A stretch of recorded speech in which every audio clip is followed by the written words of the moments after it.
Well, we've finally got here. Only a couple more days until Elon Musk takes over control of the US. And who'll be attending the inauguration? His puppet Donald Trump, obviously, some far-right fascists from Germany, the AfD party, the ones Elon had a live stream with.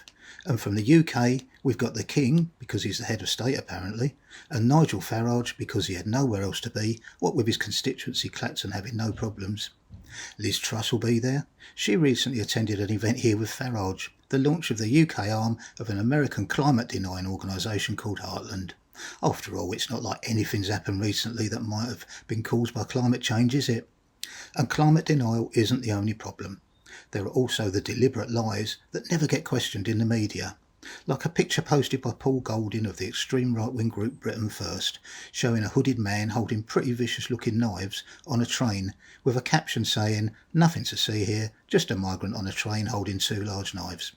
Now, the 2,500 retweeters probably took that on face value, but first, how would he know that person was a migrant? And second, it wasn't even in this fucking country.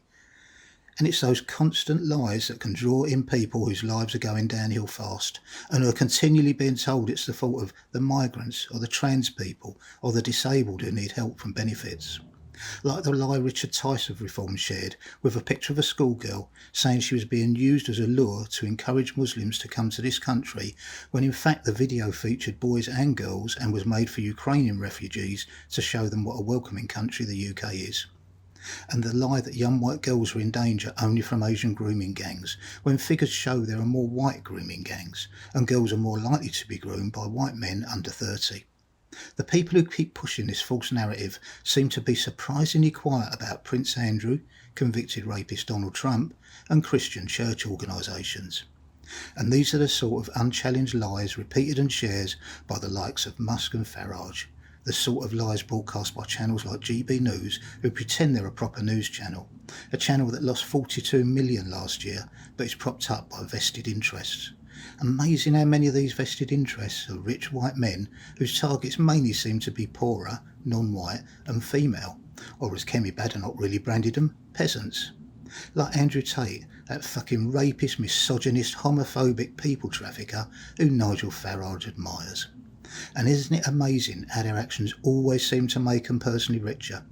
Like again Farage, who's earned over £500,000 in the last 6 months from 9 jobs outside of his job as MP for Clacton, who've hardly seen him since the election. And does anyone really think the 13 billionaires in Trump's cabinet will have the interests of normal people in mind?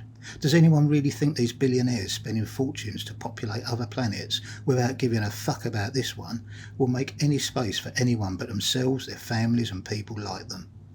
I don't know where the Trump-Musk oligarchy will take us, and I can't see it being a good place. And I really hope the people who openly want us to become the 51st state of the US, the ones who backed Brexit because they wanted sovereignty, don't get their way.